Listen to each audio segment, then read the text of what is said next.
Ah, siehst du, wenn du da stehst, da musst du aufpassen.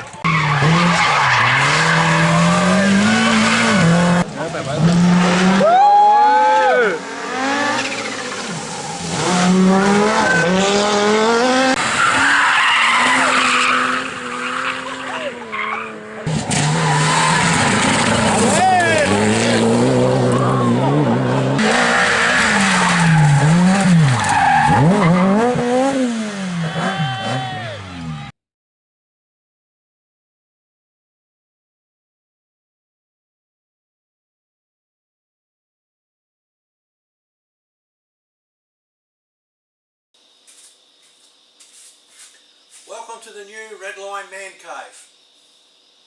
I've had a few inquiries through YouTube asking for details on how I adapted the gear shift linkages on this buggy build. The best way to show you is in pictures, so this will be a short video detailing just that one subject. The gear selection mechanism in all front wheel drive cars goes behind the power plant back to where the driver sits.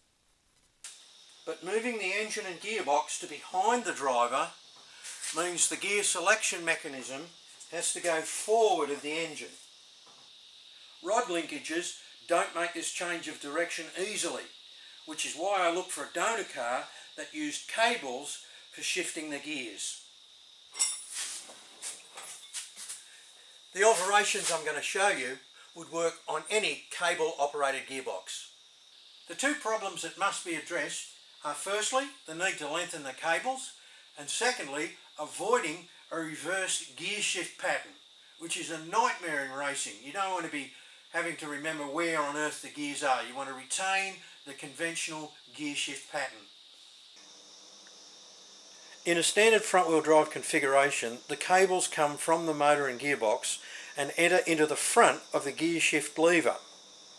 But if you mount the gear shift lever in this position, to be able to run the cables into the front of the gear shifting mechanism, you'd have to have very, very long cables going right round in a huge loop in front of you.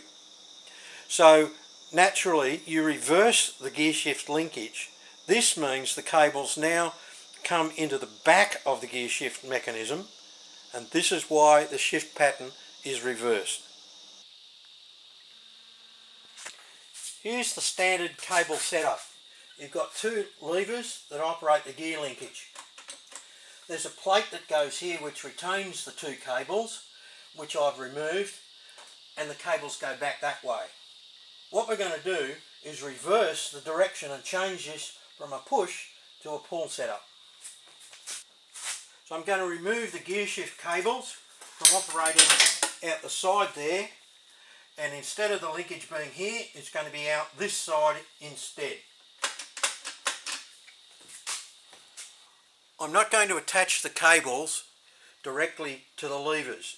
Instead, I'm going to use these stainless steel turnbuckles to, in effect, lengthen the cables.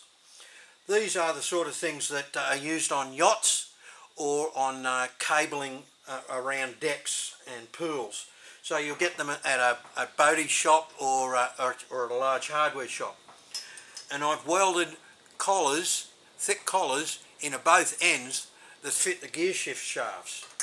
And so all I do is go directly on there and on there to operate the mechanism. The beauty of these is that they give you an infinite amount of easy adjustment.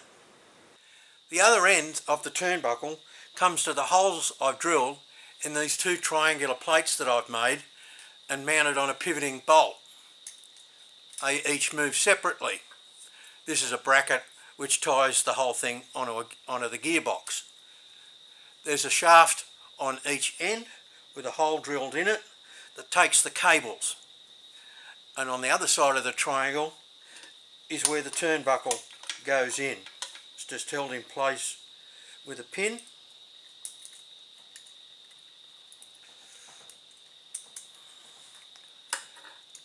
And shifts like that.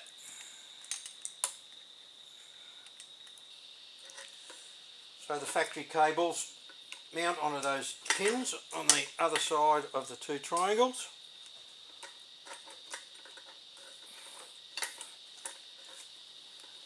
And that's how the system operates. The cables push the brackets backwards and forwards. The energy is transferred through the pivoting out through the shaft to the gearbox. The necks of the two cables are held in place by the two original factory brackets, which I've welded onto this adapting bracket that fits my gearbox. So the cables just fit in the normal way and are held in place with the factory clips. So here are all the components of my gear selector mechanism: turnbuckles, adapter plate, original factory cables, original brackets adapted to a mount that suits my particular situation. So you can see how that all links up and joins, and the advantage is that we don't have a reverse grid pattern. I haven't had to lengthen the cables which go forward to the gear stick beside the driver. The shift pattern is exactly the same as the standard factory setup. Hope that's been useful for you. Now you know how to do it, and like I said, it's all easily adjusted.